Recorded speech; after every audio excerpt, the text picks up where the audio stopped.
Imagine if this was the official symbol of the UK Labour Party. Well, if one politician had had his way, that's exactly what would have happened.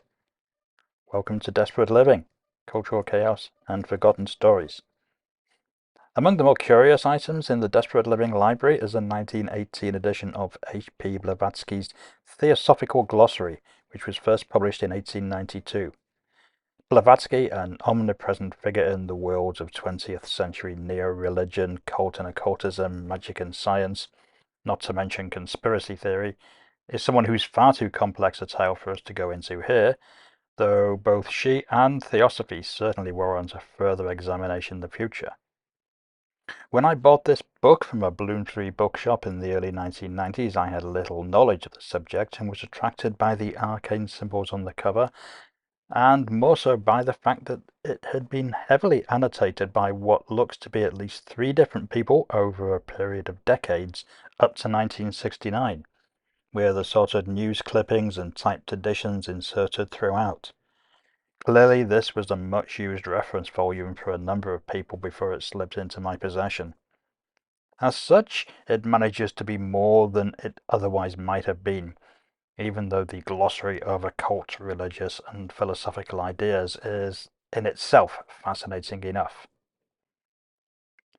Among the clippings is a curious piece from an unidentified newspaper dated the 23rd of November 1933 and headlined Modern Magic.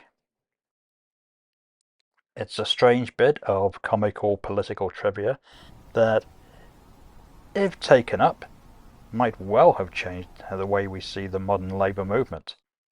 To quote, "This is a period when no political movement seems to regard itself as complete without a badge or symbol of some sort, a point that was made by Lord Ponsonby in a speech last weekend when he referred to the hammer and sickle, the fasces and the swastika. His own suggestion was the British Labour movement should adopt the pentangle, that 5-pointed star sometimes called a pentagram. His idea was that the 5 angles of the figure would represent what he specified as the main 5 points of policy for the present socialist movement in this country." Lord Ponsonby, formerly Labour politician Arthur Ponsonby and fully titled First Baron Ponsonby of Shoolbred, had been the Parliamentary Under-Secretary of State for Foreign Affairs, Under-Secretary of State for Dominion Affairs, and Parliamentary Secretary to the Ministry of Transport, before being made a hereditary peer in 1930. He was a noted peace campaigner in the lead up to World War II, and by 1937 was chair of the International Council of War Resisters International. He was what we now might call a political rebel within his own party, but there's no suggestion that he was an occultist or even a mischief maker, and so we can only assume that his suggestion that Labour adopt the pentagram as their symbol was a sincere, if wildly misguided, belief that this would be a fine bit of branding. This isn't the place to go into the long history and often deliberate misunderstanding of this symbol, but given that the pentagram was already firmly associated in the public mind with magic and occultism, as the news clipping itself jovially points out, as well as having a connection to Masonic rituals at the time, it's curious to imagine how this might have gone down if Labour had taken his suggestion seriously. It seems a remarkably easy way for their political opponents to suggest that they would be untrustworthy and manipulative rulers.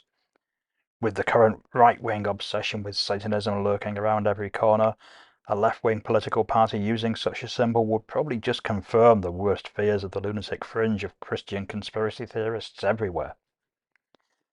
And you'd have to wonder how Wiccans, Satanists and others might feel at the prospect of the pentagram being adopted for political purposes. It would surely be like the swastika, a religious symbol of divinity and spiritual peace, being stolen and degraded by the Nazis. And before anybody gets worked up, no, I'm clearly not equating the Labour Party to the Nazis, so settle down. But you do wonder why political movements or their supporters feel that they have the right to, dare we say, appropriate existing symbols that already have specific meanings. Just invent your own, please. In any case, Ponsonby's suggestion seems to have been little more than the sort of loony comment made by loose cannon politicians who need to fill out a speech, and it clearly didn't get anywhere, to the presumed relief of both Labour supporters and occultists, allowing the former not to be tarred with the brush of being either witches or devil worshippers, still unfortunately not great selling points to the great unwashed, and the latter free to wear things like pentagram bikinis without showing any political allegiance. Thanks for listening. If you've enjoyed this dip into strange and forgotten history, by all means, please hit that subscribe button, hit the likes, set your alerts, share with friends, and support us on Buy Me a Coffee or Patreon. And we'll see you again very soon.